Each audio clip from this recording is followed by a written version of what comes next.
दोस्तों, जब करण के सामने रूही की पूरी सच्चाई आ जाती है, जिसकी वजह से इशिता फूट फूट कर रोने लगती हैं, क्योंकि करण तो सरेआम ना ही कर दिया कि मुझे अब शादी नहीं करनी रूही से, क्योंकि वो कभी माँ नहीं बन सकती है। इस बात को लेकर बहुत ही ज़्यादा सोचते हैं घर वाले, फिर भी उनको कुछ नहीं समझ में आता है। तब तक क्या होता है, रूही के घर में शादी की तैयारियां जोरों से चल रही होती हैं, मगर ये तो नहीं पता होता कि करण शादी करने के लिए तैयार ही नहीं है। जब ये बात सुधा मैम के पास पहुंचती है, सुधा माँ का बहुत ही तेजी से गुस्सा आ जाता है। वो कहती हैं ऐसा कभी नहीं हो सकता है, मैं रूही से शादी नहीं करूंगी। करण मेरा बेटा है और मैं करण के पसंद की ही जूही थी, मगर जब वो कभी माँ नहीं बन सकती, जिसकी वजह से मैं शादी नहीं करने वाली हूँ।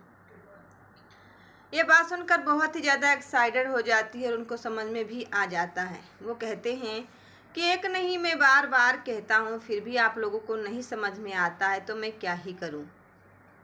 तब तक आ जाती हैं सुधा। कहती हैं कि जो मैंने लहंगा ऑर्डर किया था वो लहंगा किसी और ने खरीद लिया, तो अब मैं क्या करूं।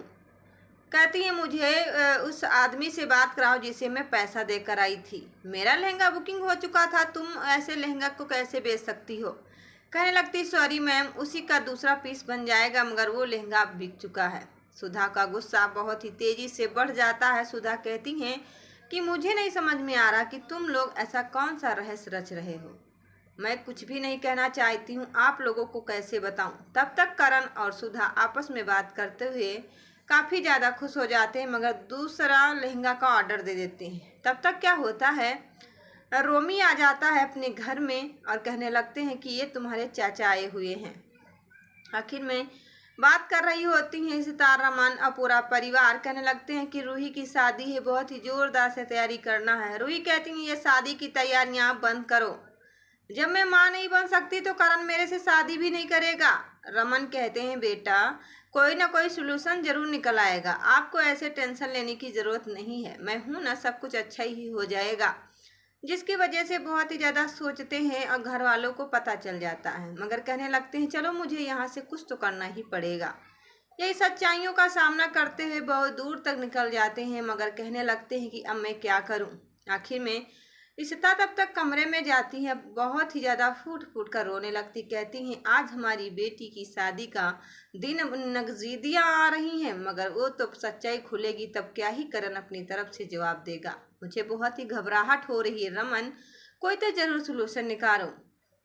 तब तक वो कमरे में जाती हैं और सपनों में देखती हैं। वो करण से कहती हैं करण, मैं आपको एक बात बताऊँ, एक मेरी दोस्त है, वो कभी माँ नहीं बन सकती, तो क्या उसका पति उससे शादी कर लेगा। करण कहते हैं रूही से कि उसके पति पत्नी का मैटर है, मुझे क्या मालूम, आप इतना ज़्यादा बेफिक्र क्यों हो रही हो। कहने लगती हैं नहीं, मैं आपसे बात पूछ रही थी, आखिर में हकीकत क्या है, वो उससे शादी करेगा या नहीं करेगा।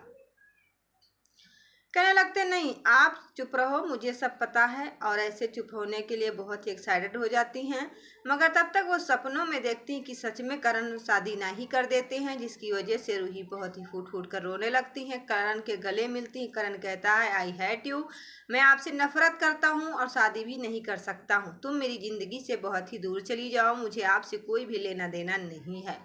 बस इसी बात को लेकर बहुत ही ज़्यादा सोचते हैं और उनको अंदाज़ा भी हो जाता है, मगर क्या ही करें, रूही अपनी ज़िंदगी का फैसला खुद तय करने वाली हैं। सुधा मैम कहती हैं कि आखिर में अभी तक सारी तैयारियां हो चुकी है, तुमने ये इतना बड़ा सच मुझसे क्यों छुपाया। सुधा इशिता से पूछती हैं क्योंकि रूही उनकी बेटी है, जिससे कहती मैं नहीं जानती हूँ और आप लोगों को भी नहीं पता है। इशिता क्या बताएंगी सुधा को सच्चाइयाँ, तो वीडियो में कंटिन्यू बने रहिएगा। चैनल पर पहली बार है तो चैनल को करेंगे सब्सक्राइब, लाइक, शेयर, ताकि जो भी मैं वीडियो बनाऊँ उसकी नोटिफिकेशन आप तक सबसे पहले आए। तो दोस्तों मैं मिलती हूँ एक नई वीडियो के साथ, तब के लिए दोस्तों धन्यवाद, bye bye, tata and take care.